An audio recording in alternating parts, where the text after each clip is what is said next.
弟兄姊妹平安，每日靈修，主嘅話係我腳前嘅燈，路上嘅光。今日愛讀嘅經文係雅各書4章14節。其實明天如何，你們還不知道。你們的生命是什麼呢？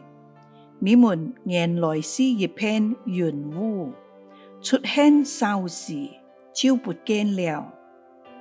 小故事係講到一則好有禪意嘅寓言故事。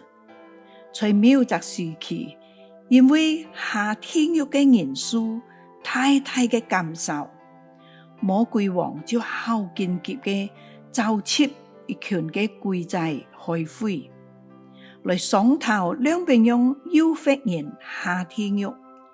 現代鬼首先就提議講：我去講俾人類聽，放下你嘅良心啦！唔是做好事嘅，因為根本都冇天堂嘅。魔鬼王考慮一陣間，覺得唔夠好，也有調皮鬼就建議：我去講俾人類聽，想做乜嘅就做乜嘅吧，唔屬狂嘅，根本都冇地獄。魔鬼王諗下諗，還係搖搖頭。過去一陣間，邊條有隻一切唔出聲嘅精靈鬼，佢就講：我有一招，只愛對人類講，唔屬急，還有明早日咧。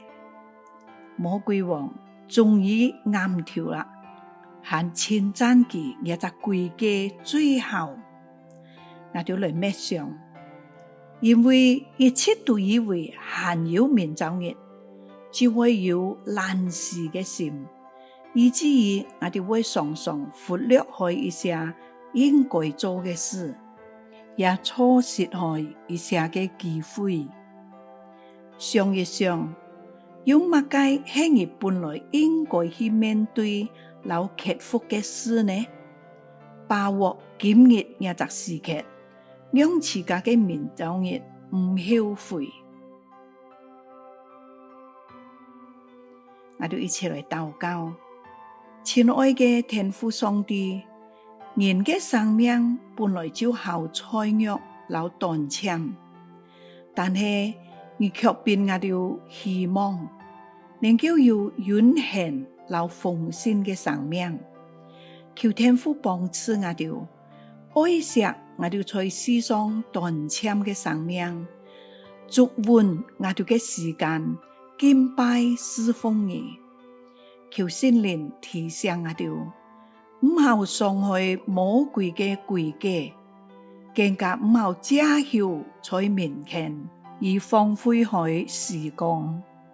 我哋禱告係奉主耶穌基督嘅名，阿們。